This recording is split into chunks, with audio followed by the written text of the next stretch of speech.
Aussi, combien de chemins, de sillons, de racines et de terre n'emmenai-je par mon souvenir pour les déposer dans ma chambre.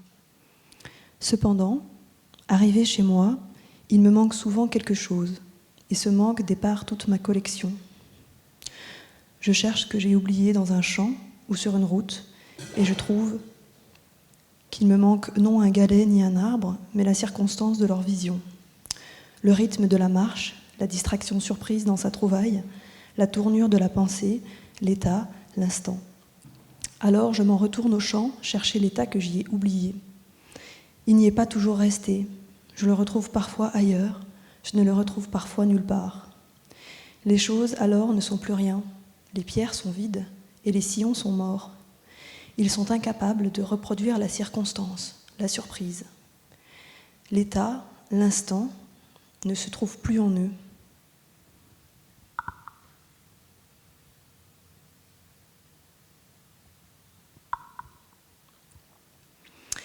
Ma recherche en art-création part de l'intuition que nous habitons un monde à partir des images que nous nous faisons de lui.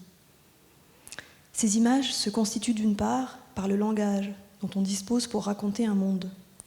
C'est lui seul qui permet de contrer le sentiment esthétique de la beauté, parfois trouble ou immorale. D'autre part, par les images graphiques qui permettent de représenter une réalité non accessible à la métaphore. Construire des manières d'habiter un monde passe par des manières de fabriquer des images, graphiques ou métaphores. Ces images sont les traductions formelles du type de rapport que nous cultivons avec les choses de nos mondes. L'habiter suppose donc aussi, et peut-être même avant tout, de fabriquer des manières spécifiques d'entrer en relation avec certaines choses des mondes. Cultiver un soin dans une attention à l'autre, qu'elle soit humain ou non humain, et utiliser nos images comme boussole. Mon travail passe d'abord par un refus des postures ou des pratiques qui se constituent dans un rapport cannibalistique à l'altérité. Ce rapport est celui d'une attention, d'un souci, d'une vigilance. L'état de vigilance est un état de lenteur qui s'étire dans le temps. C'est une attention profonde au long terme qui prend le contre-pied du temps éclair, de l'immédiateté et charrie avec elle un certain degré d'incertitude pour devenir un espace de partage commun. La notion de symbiose, plus particulièrement d'holobionte, relance aujourd'hui ma réflexion sur l'individu et sa place dans l'écosystème terrestre, autant que sur sa manière de se penser et de se représenter. Je m'intéresse aux liens interspécifiques, aux hybridités, aux existences qui s'énoncent toujours dans la coexistence. Je pense qu'il nous faut d'abord nous souvenir de notre héritage, de la mémoire des sols qui grondent, des organismes et des fantômes que nous habitons, qui nous habitent et que nous portons, malgré nous, comme des enfants amnésiques. J'aimerais que mes images soient des lisières, des écorces.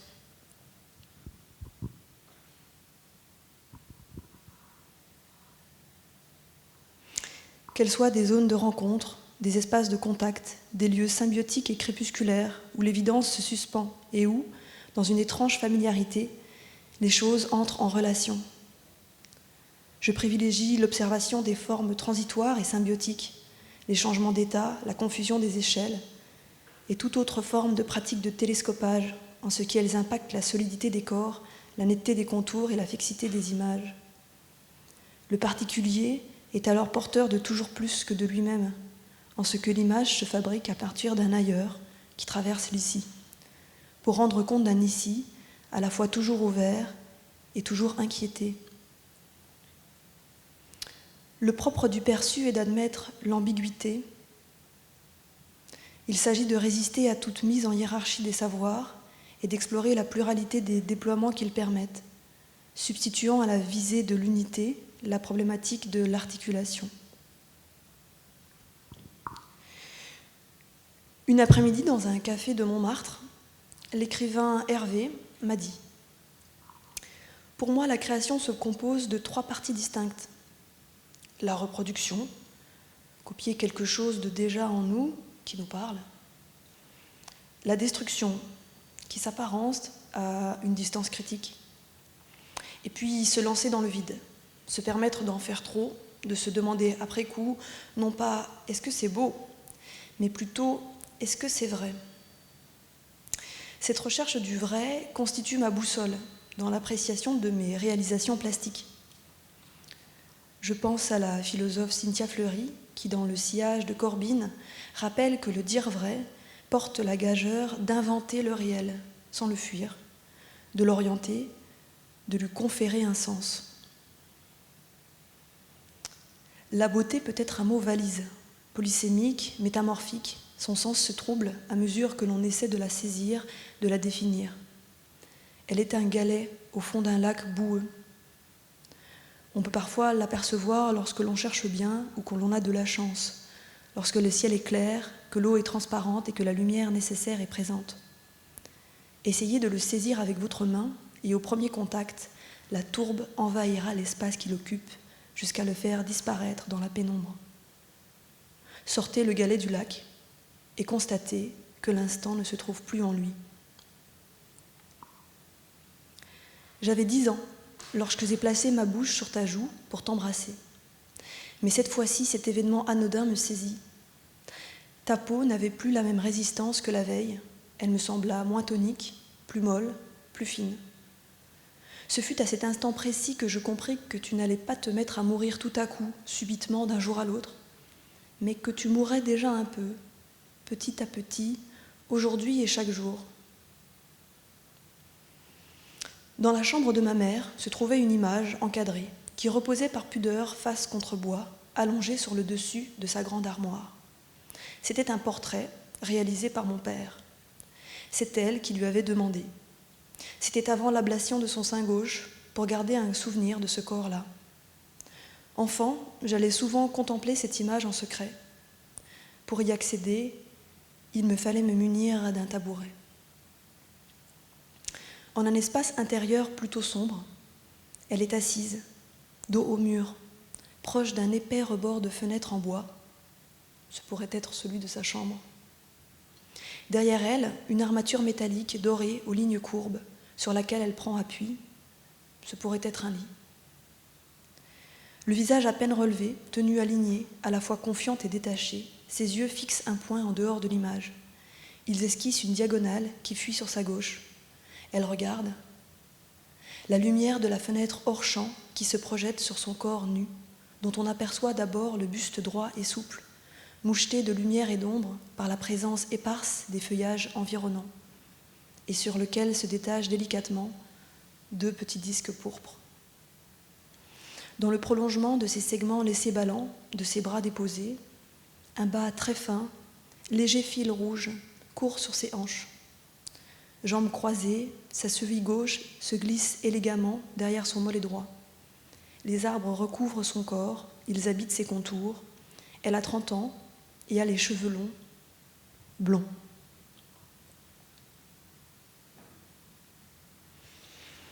En plein soleil, le bouquet de tulipes trônait en maître sur la table du salon. Ses méandres libres couraient de part et d'autre du vase en verre et, à l'extrémité de ses tiges sinueuses, les fleurs, ouvertes à l'excès, me déconcertaient. Le bouquet irradiait la pièce dans une inconséquente vitalité. À sa droite, le canapé gangle en cuir marron supportait dans son pli un corps allongé qui, un bonnet sur la tête, confondu dans sa surface sous d'épaisses couvertures, ne parvenait pas à se réchauffer. Pensée retirée et respiration incertaine. Nous étions en plein mois d'avril, et la lumière du dehors incendiait la surface des portes vitrées. Il faisait bon, mais elle ne parvenait pas à se raviver. Elle avait froid. Un froid du corps, un froid des os, un froid du cœur, un froid dont on ne se réchauffe pas. Celui contre lequel on mène la lutte la plus tenace et pour lequel on sait toutefois, au bout du compte, qu'il ne s'agit que de gagner du temps. Jouer la montre par fierté, par goût du jeu, pour le panache, par peur de se laisser glisser trop vite. Ce froid-là était sans doute déjà présent en elle bien avant l'arrivée du printemps. Il devait rôder à un état plus latent et je ne le savais pas. Il m'était encore possible de m'accrocher à autre chose. Avec l'hiver, le temps passant doucement, il s'était mis à prendre de plus en plus d'ampleur, à l'envahir patiemment jusqu'à gagner toute la place. Cette transition calme, je n'ai pas su la voir. Je n'étais pas en mesure d'en saisir l'ampleur. Alors, dans leur spontanéité inconséquente, ce sont ces tulipes qui me l'ont fait comprendre. Souvent, les choses se révèlent par contraste. Plus celui-ci est grand, et plus on y voit du relief, de la profondeur, et les vérités s'imposent par elles-mêmes. Elles éclatent dans une franchise acerbe, limpide. Être en vie et s'y maintenir. Cela semblait si simple pour ces fleurs, comme une évidence. Seulement voilà, moi de cette vérité-là, je n'en voulais pas. Et lorsqu'elle s'est imposée, au lieu d'en prendre la mesure, j'ai préféré phagocyter le messager. Comme il m'était impossible de remettre en cause l'ardeur de ces fleurs, je me suis mise à les haïr d'une force si profonde que jamais je n'avais éprouvé pour aucun être.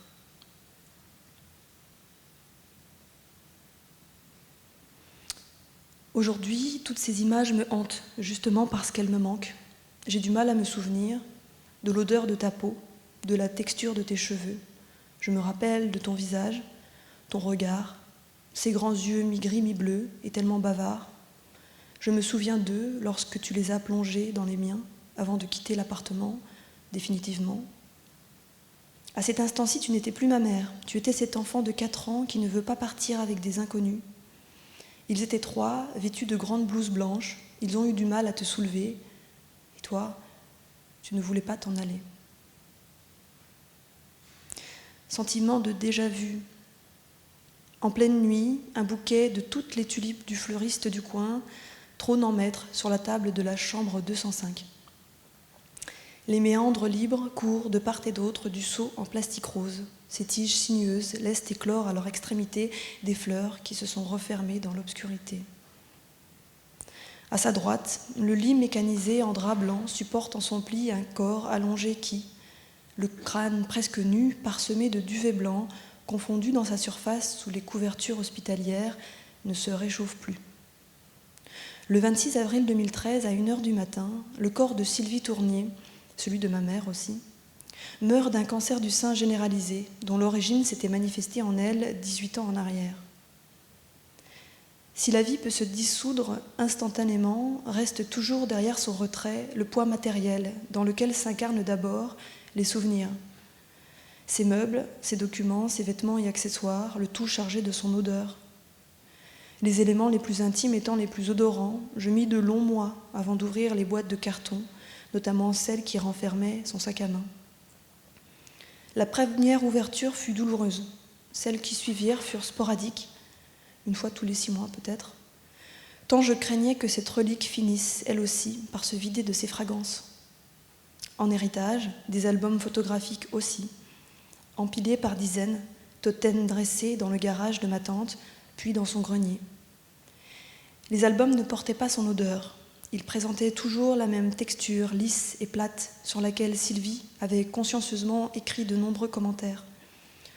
Contextualisation temporelle, note d'ironie, déclaration de joie ou d'amour, pensée philosophique, pudique, poésie légère et spontanée, des souvenirs glacés. Je n'ai pas su quoi faire de ces images. Elle y tenait beaucoup, elle voulait garder une trace de tout.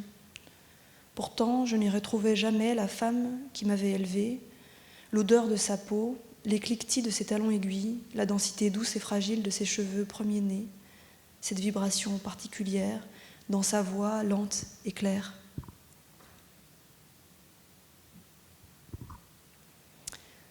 Moi, ma mère,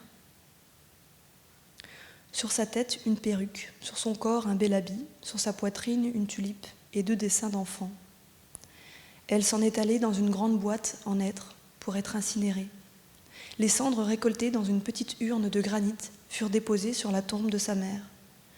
Sur cette boîte, son image, dans un petit médaillon. Il reste toujours une ombre de quelque chose, et qui reste longtemps.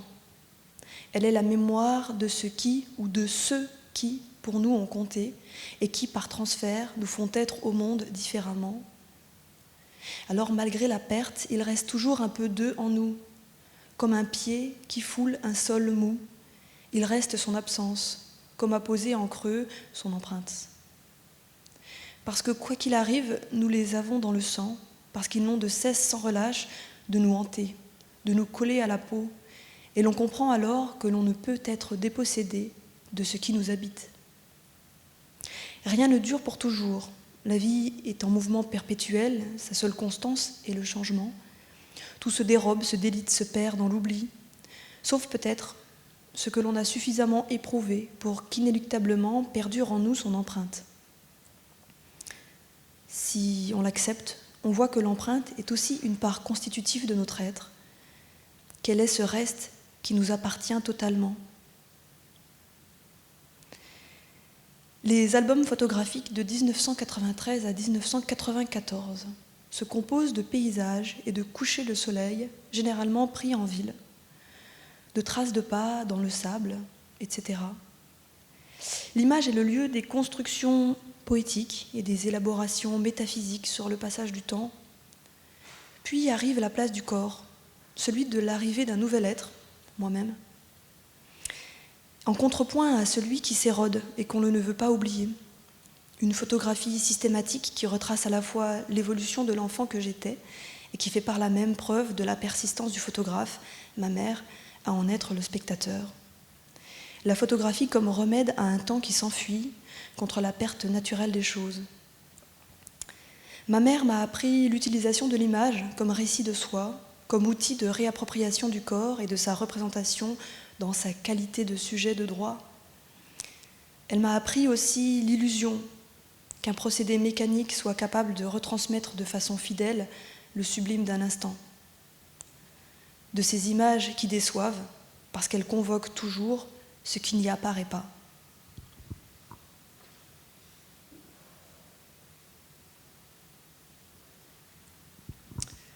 Je ne crois pas que la mémoire soit un luxe de propriétaire. Je pense plutôt que l'accumulation d'objets, en plus d'être un poids, naît d'abord d'une angoisse de l'oubli, du manque, d'un doute profond quant à sa capacité propre à se souvenir de ce qui compte. Après le déménagement, face à ces objets qui s'entassaient, je contemplais avec effroi que malgré toute l'attention à cette quantité préservée, aucun souvenir véritable ne les habitait. L'instant ne se retrouvait plus en eux. Je pense de voir ma pratique photographique à ces images présentes dans les albums, ces images qui mentent, qui trahissent, qui omettent, m'ont poussé dans une quête d'autres images que je souhaite plus justes, plus fidèles, plus vraies. Saisir l'instant ne suffit pas. Il fallait fabriquer quelque chose. Abandonnant une première pratique de photographie documentaire où je souhaitais témoigner de la mémoire de lieux détruits, je me suis réfugiée dans un laboratoire de mécanique des fluides pour y filmer des liquides qui s'écoulent, s'élèvent parfois ou s'écrasent au goutte à goutte sur une boîte de pétri. Si le laboratoire a pour coutume de mettre en scène des échelles maîtrisables, cette science de l'hydrodynamique se confrontait à l'imprévisible, même au sein d'une goutte d'eau de 3 mm. Dans ce laboratoire, je découvris que chaque petite sphère tombée sur une plaque chauffante était mue par une force intérieure, une énergie chaotique indomptable que l'on pouvait contempler en y injectant de petites particules photosensibles. Cela me fascina. J'en fis des images, beaucoup, vraiment beaucoup, certainement trop, jusqu'à l'épuisement. Au bout d'un certain temps, les belles images lissées des décors maîtrisés de ces espaces aseptisés et clos laissaient parfois se déchaîner la tempête. Mais le cadre me paraissait trop lourd. La vie y était trop mise en scène. Les comédiens connaissaient trop bien leur texte et ils ne jouaient que cela. Images de réconfort donnant l'illusion du contrôle. Mes découvertes extérieures généraient en moi des fascinations passionnelles, puisqu'elles se faisaient le miroir de mes raisonnements intérieurs. Pour leur rester fidèle, il me fallait avoir recours à des traductions, des déplacements de médium ou d'échelle. Il me fallait sortir du laboratoire.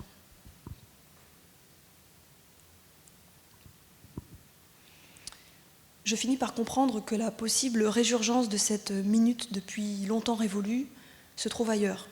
Le temps de l'horloge est utile pour cartographier le réel, mais il est non adéquat pour le parcourir. Le temps compté n'est pas le temps vécu. Il ne faut pas confondre la carte et le paysage. Il fallait quitter la mimésis, faire des images comme expérience, comme nouvelle perspective sensible sur les choses, et comme Francis Ponge, prendre le parti des choses, partir en recherche jusqu'à la rage d'une expression qui devienne poésie.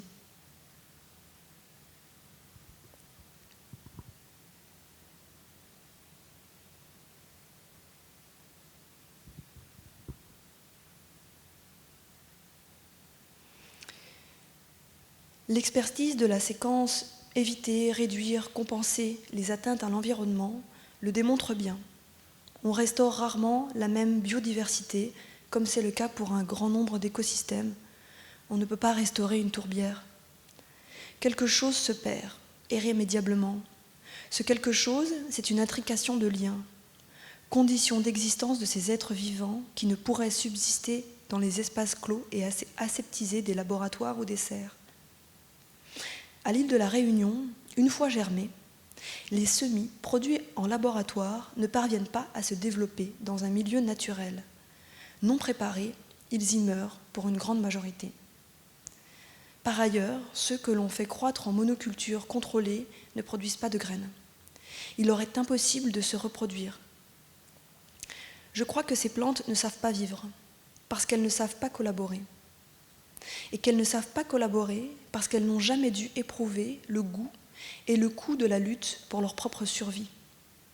Je crois que c'est seulement dans cette négociation-là, parfois mortelle, que peut se transformer, sur des millions d'années d'écologie, le parasitisme en symbiose. Chercher à mieux identifier ces liens et comprendre leurs modalités d'expression, de prise de contact, de nouage sur et sous la surface des êtres vivants, au sein de leur organisme, tout contre leurs cellules, en vue de pouvoir peut-être les restaurer, à travers les individus qu'ils maintiennent en vie, c'est l'hypothèse qu'a décidé de suivre l'écologue Florent Martos et son équipe, à travers son étude sur des orchidées. Dans ce récit qui mêle le carnet de voyage à l'essai métaphysique, la notion d'endémisme résolument local, propre à un territoire, une situation, un espace-temps, semble s'imposer.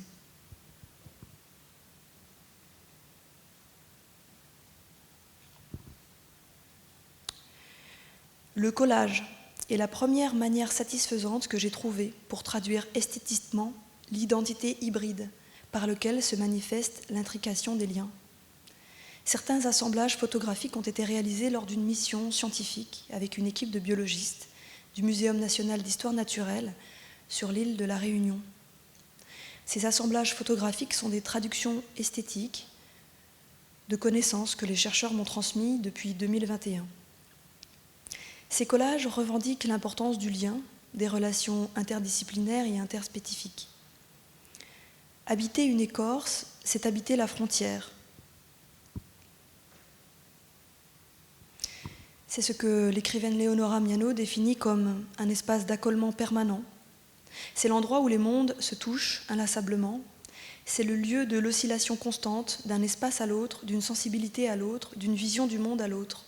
C'est là où les langues se mêlent, s'imprègnent naturellement les unes des autres pour produire, sur la page blanche, la représentation d'un univers composite, hybride. La frontière évoque la relation. Elle dit que les peuples se sont rencontrés et qu'ils ont enfanté du sens. Ma multi-appartenance est porteuse de sens. Elle rappelle à ceux qui croient en la fixité des choses, des identités notamment, que non seulement la plante ne se réduit pas à ses racines, mais que ces dernières peuvent être rempotées, s'épanouir dans un nouveau sol. Une plante peut également croiser ses racines avec celles d'un autre et engendrer un nouvel être vivant. Le monde auquel nous appartenons est d'abord celui que nous portons en nous.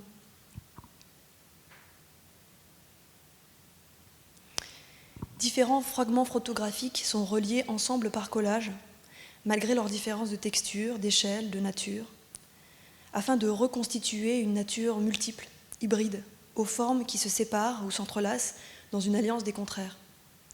L'esthétique se veut organique, vivante. Elle convoque à la fois l'art nouveau et la réalité virtuelle. Elle est le lieu où la photographie naturaliste côtoie l'inventivité picturale. Innombrables sont les alliances que le règne végétal entretient avec son environnement dont nous faisons partie. Les symbioses traduisent pour moi l'effort constant dont ont dû faire preuve des espèces pour se maintenir vivantes côte à côte. Elles me rappellent que l'existence est toujours coexistence, la subsistance co-subsistance. Leur étude, médiée par la connaissance que les scientifiques m'en donnent, me permet de toucher du doigt cette poétique de la relation invoquée par le philosophe Édouard Glissant. Une poétique, une esthétique aussi, qui pense les nouages, les identités hybrides que nous habitons et qui nous constituent. Comme les plantes hors milieu, les êtres humains ne peuvent subsister sans monde, et ces écosystèmes qui s'effondrent sont autant de modalités relationnelles disparues qui fragilisent nos manières de nous lier au monde.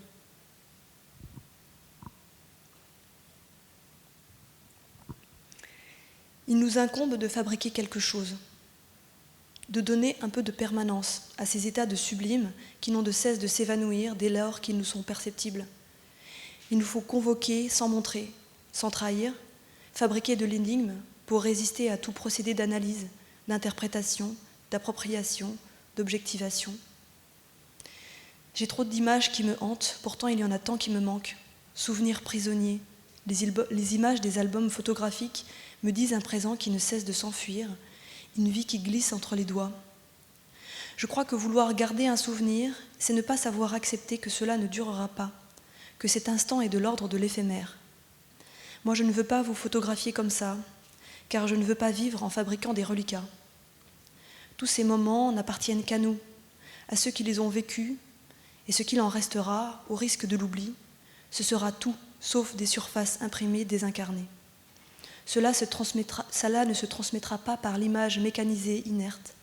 Cela ne se réduira pas au silence. Cela aura toujours une texture et une odeur qu'il s'agira sans relâche de raviver au plus profond de nos corps. Renouons avec les échelles du vivant, entre millions d'années et cellules microscopiques, depuis notre échelle humaine, celle de notre humain courage, de notre humain désir d'ascension, à la fois poétique et cocasse.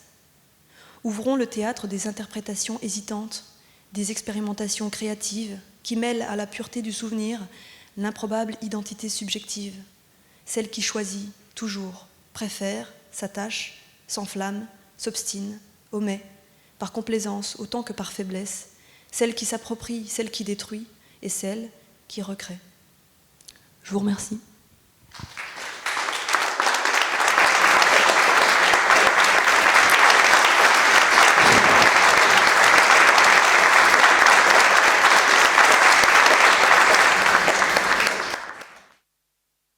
Que c'était considéré comme un très bon bois d'œuvre qui pousse vite. L'ONF voulait faire de la sylviculture, donc ils voulaient planter des essences qui poussent vite et droit. D'accord.